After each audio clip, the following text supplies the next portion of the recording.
আল্লাহ বলেন এই কোরআনকে আমি রমাদানে নাজিল করেছি, যেটা বিশ্ব মানবের জন্য পথ নির্দেশিকা। এতে আছে হেদায়েতের সুস্পষ্ট বর্ণনা, আর সত্য মিথ্যা পার্থক্য করার মানদণ্ড, কোনটা সত্য কোনটা মিথ্যা, এটা কোরআন দিয়ে ডিফারেন্সিয়েট করা যায়। কোরআন হচ্ছে Furqan, to differentiate between right and wrong. কোনটা সত্য কোনটা মিথ্যা, কোনটা ভুল কোনটা নির্ভুল, এটা কোরআন দিয়ে যাচাই করা যায়। চিল্লায় বলেন ঠিক কিনা? এজন্য এই কোরআন দিয়ে আমাদের জীবন সাজাতে হবে। কোরআন দিয়ে জীবন না সাজালে জীবন আলোকিত হয় না। কোরআন দিয়ে পরিবার না সাজালে পরিবার আলোকিত হয় না। কোরআন দিয়ে সমাজ না সাজালে সমাজটা শান্তিময় হয় না। শুধু দুর্নীতি দমন কমিশন দিয়ে দুর্নীতি বন্ধ করা যায় না। কোরআনের আইন বাস্তবায়ন করা ছাড়া এই সমাজ থেকে দুর্নীতি বন্ধ করা যাবে না। চিল্লায় বলো ঠিক কিনা? আমার প্রিয় ভাইরা, এই কোরআন নাজিল হয়েছে রমাদান আল মুবারক, এই বরকতময় মাসে।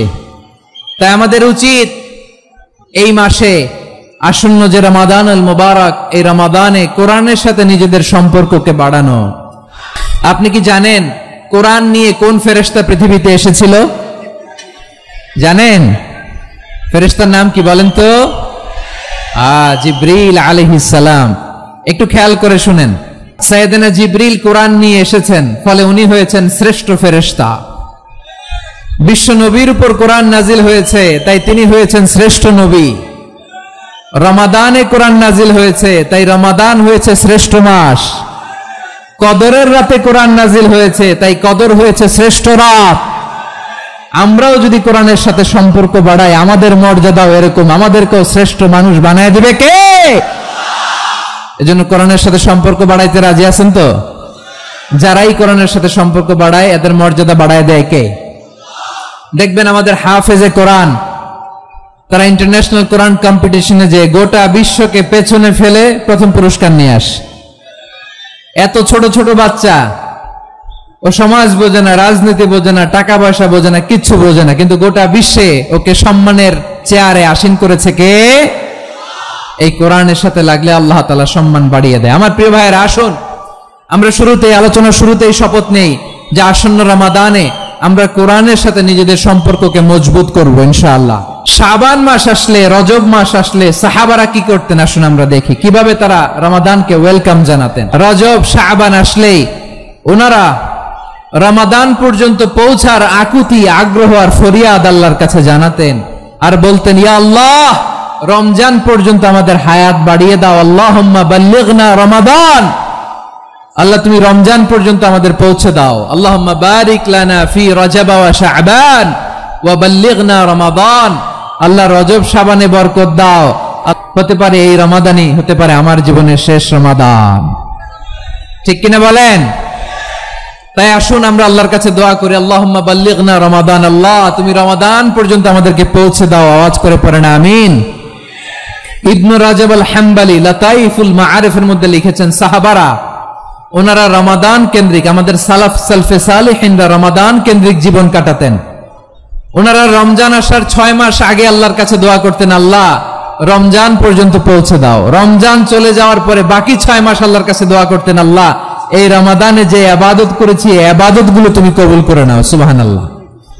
তাহলে পুরো বছর রমাদান কেন্দ্রিক জীবন। রমজান আসার আগে 6 মাস দোয়া করতো, আল্লাহ আমরা যেন রমজান পাই।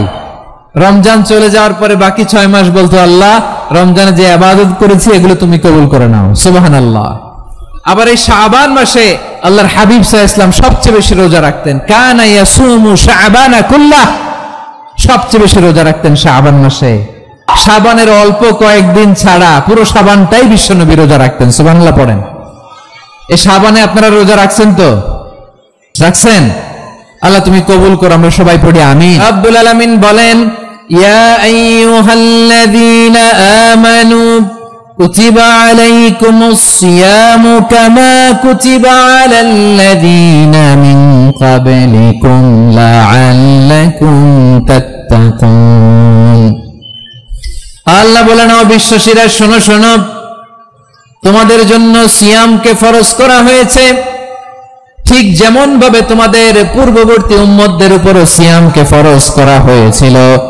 লাআল্লাকুম তাত্তাকুন, যাতে করে তোমরা সবাই মুত্তাকি হতে পারো। সুবহানাল্লাহ বলেন। যাতে করে তোমরা আল্লাহ সচেতন হতে পারো।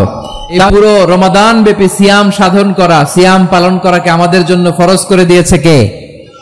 রমাদানের রোজা রাখার নফল নাকি? রমাদানে সিয়াম পালন করা কি নফল? সুন্নাত? তাহলে কি ফরজ? আওয়াজ করে বলেন, রমাদানের রোজা রাখা কি ফরজ? এটা শুধু আমাদের উপরই ফরজ না, আমাদের আগে যত জাতিগোষ্ঠী পৃথিবীতে এসছে সবার উপরে সিয়াম পালনকে ফরজ করেছে কে? সবার উপরে আল্লাহ তাআলা সিয়াম পালনকে ফরজ করেছিলেন। তবে ধরনটা ভিন্ন ছিল, এক এক জাতিগোষ্ঠীর জন্য এক এক ধরনের ছিল। আমাদের জন্য সিয়াম ফরজ টানা 1 মাস 30 দিন বা 29 দিন। কোন কোন উম্মতের উপর 30 দিন না, মাত্র 3টা রোজা ফরজ ছিল। কয়টা? আওয়াজ করে বলেন। আপনাদের কি মনোযোগ আছে না গেছে? মনোযোগ আছে? তাকবীর পড়েন তো, লিল্লাহে তাকবীর। আমাদের 1 মাস সিয়াম ফরজ। পূর্ববর্তী অনেক উম্মতের উপর 1 মাস ছিল না, 3টা ফরজ ছিল। কয়টা? প্রতি মাসের 13, 14, 15 ফরজ ছিল তাদের জন্য। কারো জন্য শুধু একটা, আশুরার রোজা। কোন কোন উম্মতের জন্য 10টা। কোন কোন উম্মতের জন্য রোজা ফরজ ছিল মৌনতার রোজা, আরবিতে বলে সওমুল ইনসাত, মানে সারাদিন খেতে পারবে, পান করতে পারবে, স্ত্রীর সাথে মেলামেশা করতে পারবে, কিন্তু কথা বলতে পারবে না। কথা বললেই তাদের রোজা ভেঙে যেতে। পড়েন সুবহানাল্লাহ। কি অদ্ভুত ব্যাপার! মৌন সম্মতির রোজা। যেমনটি সাইয়্যিদাতুনা মারিয়াম আলাইহিস সালাম বলেছেন, ইন্নী নাযারতু লির-রাহমানি সাওমা ফালান উকাল্লিমাল ইয়াওমা ইনসিয়া। তিনি বলেছেন, আজকে আমি রহমানের জন্য, মানে আল্লাহর জন্য রোজা মানত করেছি, আজকে আমি কারোর সাথে কথা বলতে পারবো না। তো রোজা রাখলে কথা বলতে পারবে না কেন? কারণ ওই শরীয়তে রোজার বিধান ছিল সকাল থেকে সন্ধ্যা খেতে পারবেন, পান করতে পারবেন, কিন্তু কথা বলতে পারবেন না। কথা বললেই রোজা ভেঙে যেত। সুবহানাল্লাহ বলেন। তাহলে সব জাতিগোষ্ঠীর উপরে রোজা ফরজ ছিল, কিন্তু ধরনটা ভিন্ন ছিল।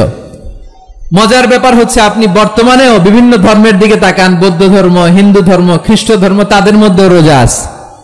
ইংরেজরা, খ্রিস্টানরা এটাকে বলে ফাস্টিং। কি বলে? ফাস্টিং। আমাদের হিন্দু ভাইয়েরা বলে উপবাস। তারা কি বলে? উপবাস। আবার এখন আন্দোলনেরও একটা মাধ্যম হয়েছে এটা, না খেয়ে থাকা। এটারে বলে অনশন। এটারে কি বলে? অনশন ধর্মঘট। মানে আমাদের দাবি না মানলে আমরা খাবো না, রোজা রাখলাম। আছে না নাই? তারপরে আধুনিক বিজ্ঞান এটার একটা নাম দিয়েছে না খেয়ে থাকাকে, অটোফিজি। কি বলে? অটোফিজি। জাপানের এক চিকিৎসা বিজ্ঞানী এই অটোফিজির উপর গবেষণা করে সে নোবেল পেয়েছে। সুবহানাল্লাহ পড়বেন না? এজন্য আল্লাহ তাআলা আমাদের জন্য গোটা রমাদানে এই সিয়ামকে ফরজ করে দিয়েছেন। আওয়াজ করে বলেন আল্লাহু আকবার। রব্বুল আলামিন বলেন, ইয়া আইয়ুহাল্লাযীনা আমানু কুতিবা আলাইকুমুস সিয়াম। সিয়ামকে তোমাদের উপরে ফরজ করা হয়েছে, কামা কুতিবা আলাল্লাযীনা মিন ক্বাবলিকুম, যেমনি তোমাদের পূর্ববর্তীদের উপর রোজা ফরজ করা হয়েছিল, লাআল্লাকুম তাত্তাকুন, যাতে করে তোমরা আল্লাহ সচেতন হতে পারো, যাতে করে তোমরা মুত্তাকি হতে পারো। লাআল্লাকুম তাত্তাকুন, যাতে করে আমরা আল্লাহ সচেতন হতে পারি, আল্লাহ কনসিয়াসনেস আমাদের মধ্যে গ্রো করে। এটা হচ্ছে রোজার prime objective, the prime objective of সিয়াম। অনেকে জিজ্ঞেস করলে অনেকে বলে রোজার মূল উদ্দেশ্য হচ্ছে না খেয়ে থাকা। না। অনেকে বলে গরিবদের কষ্ট অনুধাবন করা রোজার উদ্দেশ্য। না।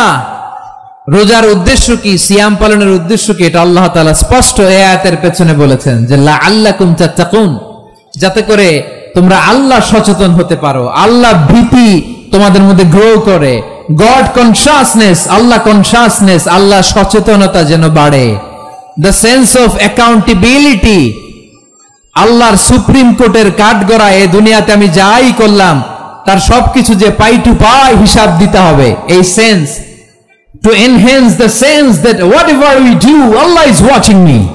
আপনি যাই করেন কেউ দেখে না, কিন্তু দেখে কে? শুরুতেই তো জিজ্ঞেস করেছিলাম যে কেউ যেটা দেখে না সেটা দেখেন কে? কেউ যেটা শোনে না সেটা শোনেন কে? এর নাম হচ্ছে লাআল্লাকুম তাত্তাকুন, যাতে করে তোমরা আল্লাহ সচেতন হতে পারো, আল্লাহ ভীরু হতে পারো, দুনিয়ার কেউ দেখে না কিন্তু আল্লাহ দেখে। এটাই রোজার মূল শিক্ষা। আমার প্রিয় ভাইরা, আপনি লুকিয়ে লুকিয়ে ঘরের ভেতরে অন্যায় করেছেন, পাপ করেছেন, আপনার বাবা দেখে নাই, মা দেখে নাই, স্ত্রী দেখে নাই, কিন্তু দেখেছে কে? আল্লাহর চোখ ফাঁকি দেয়া যায়? আচ্ছা, বুঝে থাকলে বলেন তো, সিসি ক্যামেরার চোখ ফাঁকি দেয়া যায় কি যায় না? পুলিশের চোখ, র্যাবের চোখ, বিমানবন্দরে কাস্টমস অফিসারের চোখ, কিন্তু আমার আল্লাহর চোখ? সবাই বলেন, আল্লাহর চোখ ফাঁকি দেয়া যায়? এই সেন্সটা নিয়ে আসা নিজের মধ্যে, আমি whatever I do Allah is watching me, যাই করি আল্লাহ দেখে। লাআল্লাকুম তাত্তাকুন। রমাদানের রোজা, ইফতারি, সিয়াম, ইবাদত সব কিছুর মধ্য দিয়ে আপনাকে খেয়াল করতে হবে যে লাআল্লাকুম তাত্তাকুন এই স্ট্যান্ডার্ড এটা অ্যাচিভ হচ্ছে কিনা আমাদের, যাতে করে তোমরা মুত্তাকি হতে পারো, আল্লাহ ভীরু হতে পারো। তাকওয়া, এটা হচ্ছে the essence of Islam. What is তাকওয়া? তাকওয়া মানে কি? তাকওয়ার সংজ্ঞা অনেকে অনেক ভাবে দিয়েছেন। আমি সরাসরি সাহাবাদের কাছ থেকে একটা সংজ্ঞা আপনাদের শোনাচ্ছি। ওমরে ফারুক রাদিয়াল্লাহু তাআলা আনহু উবাই ইবনে কাব রাদিয়াল্লাহু তাআলা আনহুকে জিজ্ঞেস করেছিলেন, ইয়া উবাই মা হুয়া তাকওয়া? হে উবাই, তাকওয়া কি? তাকওয়া কাকে বলে? উবাই ইবনে কাব তিনি প্রশ্নের উত্তর না দিয়ে উনিও আবার প্রশ্ন ছুড়লেন। তিনি বললেন, ইয়া আমিরুল মুমিনিন আমা সালাকতা তরিকান যা শাউক? আপনি কি কাঁটাযুক্ত রাস্তা দিয়ে মরুভূমিতে কখনো হেঁটেছেন? যে রাস্তার চারদিকে ক্যাকটাস, গুলমলতার কাঁটা, হেঁটেছেন? ওমর ফারুক বললেন, নাম, হেঁটেছি। বালা, হেঁটেছি। কাইফা আমিলতা, কিভাবে হেঁটেছেন? ওমর ফারুক বললেন, শাম্মারতু ওয়াজতাহাতু, আমি আমার জামা, জুব্বা আর চাদর আটোশাটো করে গায়ের সাথে এমন ভাবে মিলিয়ে রেখেছি, এমন সাবধানে হেঁটেছি যাতে করে মরুভূমির ক্যাকটাসের গুলমলতার কাঁটা আমার গায়ে বিঁধে না যায়। উবাই ইবনে কাব বললেন, ফাযালিকা হুয়া তাকওয়া। আরে তাহলে আপনি তো ঠিকই জানেন তাকওয়া মানে কি, এটাই তো তাকওয়া। ওই রাস্তা দিয়ে যেভাবে হেঁটেছেন, পুরো দুনিয়ার জিন্দেগিটা এইভাবে সাবধানে চলার নামই হচ্ছে তাকওয়া। চিল্লায় বলো ঠিক কিনা? এই দুনিয়াতে পাপ পঙ্কিলতা থাকবে, শয়তানির হাতছানি থাকবে, অপরাধ প্রবণতা থাকবে, নফসের খায়েশ থাকবে, অন্যায়ের হাতছানি থাকবে। সব কিছুকে দলে মুচড়ে পেছনে ফেলে সাবধান হয়ে এই দুনিয়ার সিরাতুল মুস্তাকিমের পথে চলতে হবে। যে রাস্তা শুরু হয়েছে দুনিয়াতে, শেষ হয়ে গিয়েছে আল্লাহর জান্নাতের ভেতরে। চিল্লায় বলেন ঠিক কিনা? নামি তাকওয়া। উবাই ইবনে কাব বললেন, ও আমিরুল মুমিনিন, ওই কাঁটাযুক্ত গুলমলতার রাস্তার মধ্যে ঠিক যেমনি সাবধান হয়ে আপনি হেঁটেছেন, এই দুনিয়ার বুকে ওই সাবধান হয়ে চলার নাম হলো তাকওয়া। সুবহানাল্লাহ। হ্যাঁ, তাকওয়ার শুধু দুইটা নমুনা আপনাদের সামনে পেশ করব, আপনাদের ক্লিয়ার হয়ে যাবে। একটা নমুনা তো দিলাম, আরেকটা নমুনা, সেটাও ওমর ফারুক রাদিয়াল্লাহু তাআলা আনহুর জীবনী থেকে। উনি ছিলেন ন্যায়পরায়ণ শাসক। রাত্রিবেলা প্রজাদের কি হাল হাকিকত, কি অবস্থা, ঘুরে ঘুরে প্যাট্রোলিং করতেন পুলিশের মতো। তো সারা রাত প্যাট্রোলিং করে সারা রাত তিনি ঘুরেছেন কার কি অবস্থা দেখে। শেষ রাতে তিনি ফিরে আসতেছেন। তিনি থাকতেন, সহিহ বুখারীতে এসেছে, কানা ইয়াসকুনু ফি আওয়ালিল মদিনা, মদিনার উঁচু এলাকায় থাকতেন। তো ফিরে আসার সময় উনি একটা প্রাচীর বেষ্টিত ঘরের পাশে দুইজন নারীর কথোপকথন শুনতে পেলেন। কয়জন নারীর? দেখি আপনাদের মনোযোগ আছে কিনা, বলেন কয়জন নারীর? একজন বৃদ্ধা, একজন যুবতী। উনি কান লাগিয়ে শুনতে পাচ্ছেন। বৃদ্ধা মা, ওমর ফারুক কাউকে দেখতে পাচ্ছেন না, শুনতে পাচ্ছেন। বৃদ্ধা মা তার যুবতী মেয়েকে বলে, এই তাড়াতাড়ি ওটের দুধ দহন করে ওটের দুধের সাথে পানি মিশাও, তাইলে কালকে বাজারে মদিনায় বেশি দামে বিক্রি করা যাবে, লাভ হবে অনেক। বৃদ্ধা মহিলা এটা বললেন। যুবতী মেয়ে উত্তরে বলে, মা আপনি জানেন না আমিরুল মুমিনিন খলিফাতুল মুসলিমিন ওমর ফারুক দুধে পানি মিশানোকে দণ্ডনীয় অপরাধ বলে ঘোষণা দিয়েছে, জানেন না? এবার বৃদ্ধা মহিলা বলে, আরে পাগলি, এই ভোর রাতে আমিরুল মুমিনিন ওমর ফারুক আসবে কোত্থেকে? উনি আসবে কোত্থেকে? ওনার পাইক পেয়াদা সিকিউরিটি আসবে কোত্থেকে? কেউ দেখবে না। আরে কেউ দেখবে না, তাড়াতাড়ি দুধের সাথে পানি মেশাও। এই কথা যখন মা বলেছে, যুবতী মেয়েটা চমৎকার একটা উত্তর দিয়েছে। তিনি বলেছিলেন, ইয়া উম্মি, ও আমার মা, লাউলা রাআ উমর লা রাআ রাব্বু উমর। ও আমার প্রিয়তমা মা, আপনি ঠিকই বলেছেন, গভীর রাতে ওটের দুধে পানি মিশালে ওমর দেখবে না, কিন্তু মা খেয়াল রাখবেন, ওমর যদি নাও দেখে, ওমরের রব কিন্তু দেখে। চিল্লায় বলেন ঠিক কিনা?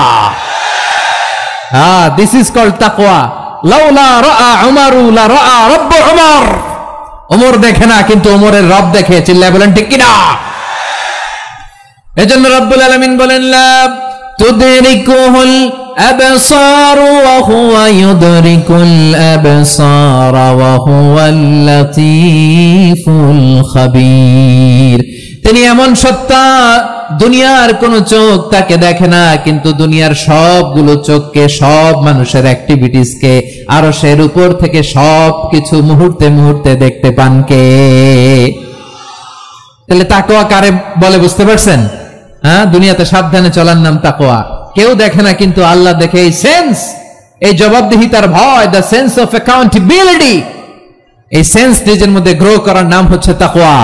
আর এই সিয়াম পালন করার প্রাইম অবজেক্টিভ অফ সিয়াম হচ্ছে লাআল্লাকুম তাত্তাকুন। আওয়াজ করে বলেন লাআল্লাকুম তাত্তাকুন। আমার প্রিয় ভাইরা, এমন এক বরকতের মাস, যে মাসে আমরা নিজেদের নাফসের উপর নিয়ন্ত্রণ প্রতিষ্ঠা করি। সারা বছর নাফস আমাদেরকে নিয়ন্ত্রণ করে, আর রমাদানে আমরা নাফসকে নিয়ন্ত্রণ করি। কথা বুঝতেছেন? সারা বছর নাফস আমাদেরকে নিয়ন্ত্রণ করে।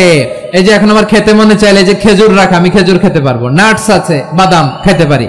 খাইতে মন চাইলে পানি, আমার রুহুটা চায়, আমার নাফসটা খেতে চায়, আমি খেতে পারি, পান করতে পারি। বিবাহিতরা দিনের বেলায় স্ত্রীর সাথে মেলামেশা করতে চাইলে করতে পারে, কিন্তু রমাদানে দিনের বেলায় খেতে মনে চায়, কিন্তু আমরা খাই। আমার প্রবৃত্তি খেতে চায়, কিন্তু প্রবৃত্তির কথা আমরা শুনি, কথা কয় না। রমজানে খেতে মন চাইলে আমরা খাই। তৃষ্ণায় গলা ফেটে যায়, গলার ছাতি ফেটে যায়, কিন্তু এক ঢোক পানি কি আমরা গিলি? বিবাহিতরা দিনের বেলা স্ত্রীর সাথে কি মেলামেশায় যায় না? তার মানে সারা বছর নফস আমাদেরকে নিয়ন্ত্রণ করে, আর রমাদানে নফসের উপর আমরা নিয়ন্ত্রণ প্রতিষ্ঠা করি। নফসের লাগাম আমরা রমাদানে টেনে ধরে। চিল্লায় বলেন ঠিক কিনা? এজন্য আমার প্রিয় ভাইয়েরা, নফসের উপরে নিয়ন্ত্রণ নিতে চাইলে রমাদানের রোজার কোনো বিকল্প নাই। এটা এমন মাস, যে মাসের ফজিলতেরও কোনো শেষ নাই। এই মাসকে বলা হয় দ্য মান্থ অফ হোপ। এটা আশা জাগানিয়া মাস। রমজানের কথা শুনলে আশা জাগে না হৃদয়ে? হ্যাঁ, ইদা জাআ রমাদান ফুতিহাত আবওয়াবুস সামা ওয়া গুল্লিকাত আবওয়াবু জাহান্নাম ওয়া সুফিদাতিশ শায়াতিন। রমাদান আসলে আকাশের দরজাগুলো খুলে দেওয়া হয়, মানে জান্নাতের। জাহান্নামের দরজাগুলোকে লক করে দেওয়া হয়, শয়তানকে চেইন আপ করা হয়। ইবাদত করলে শুধু করতেই মনে চায়। চিল্লায় বলেন না সুবহানাল্লাহ।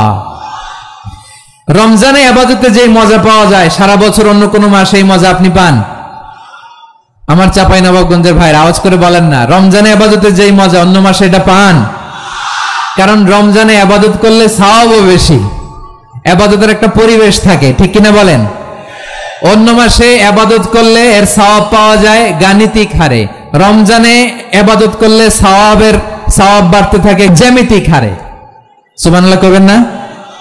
অন্য মাসে সওয়াব বাড়ে গাণিতিক হারে, রমাদানে ইবাদত করলে সওয়াব বাড়ে।